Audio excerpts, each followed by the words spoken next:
Dictation start होगी 3 second बाद। Start.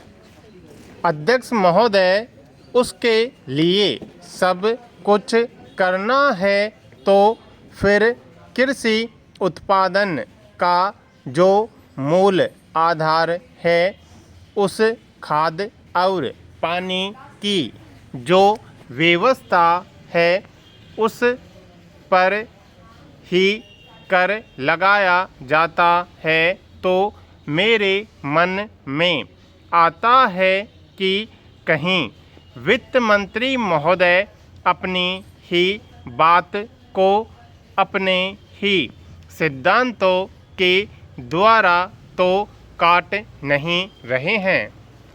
मैं कहना चाहता हूँ कि हमारे देश में अभी भी चौथाई भूमि से ज़्यादा सिंचित भूमि नहीं है।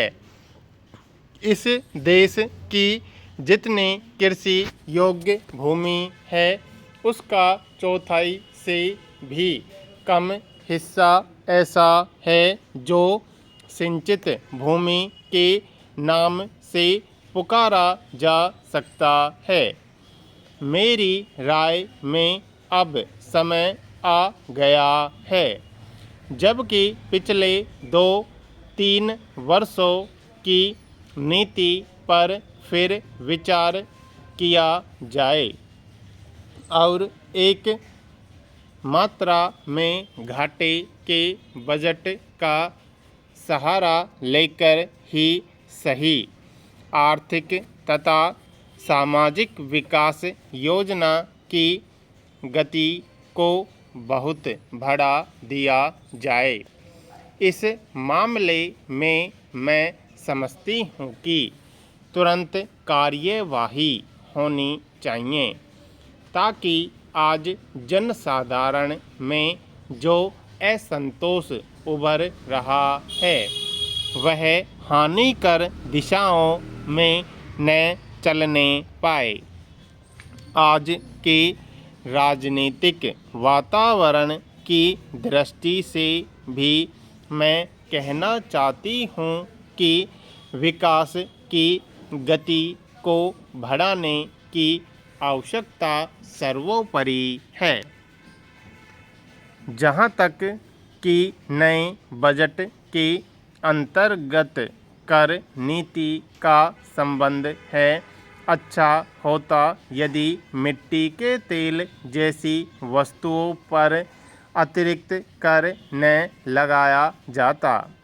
मेरी राय में इस प्रकार के करों से बचना ही उचित है, परंतु वस्तुस्थिति कुछ ऐसी लगती है कि प्राय गरीबों पर करों का भार लादे बिना सरकार की गाड़ी आगे बढ़ ही नहीं सकती।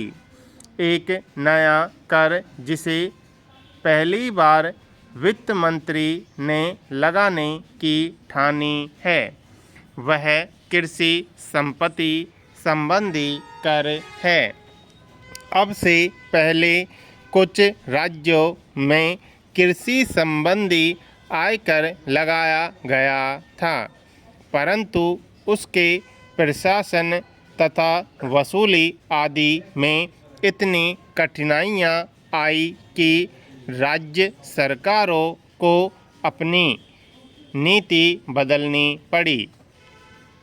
बात यह है कि जहाँ करोड़ों अनपढ़ तथा गांवों में बसने वाले किसानों पर हिसाब किताब रखने और रिपोर्ट भेजने की जिम्मेदारी लादी जाती है, वहाँ ऐसा कोई कर सफल नहीं हो सकता। उल्टे उसके कारण लाखों लोग कई प्रकार से सताए जाते हैं और फिर वे लोग सरकार से नाराज़ हो जाते हैं। इसलिए पहले देखना यह पड़ेगा कि यह कर कितने कृषकों पर लागू होने वाला है और उससे कितना रुपया कर के रूप में वसूल होगा।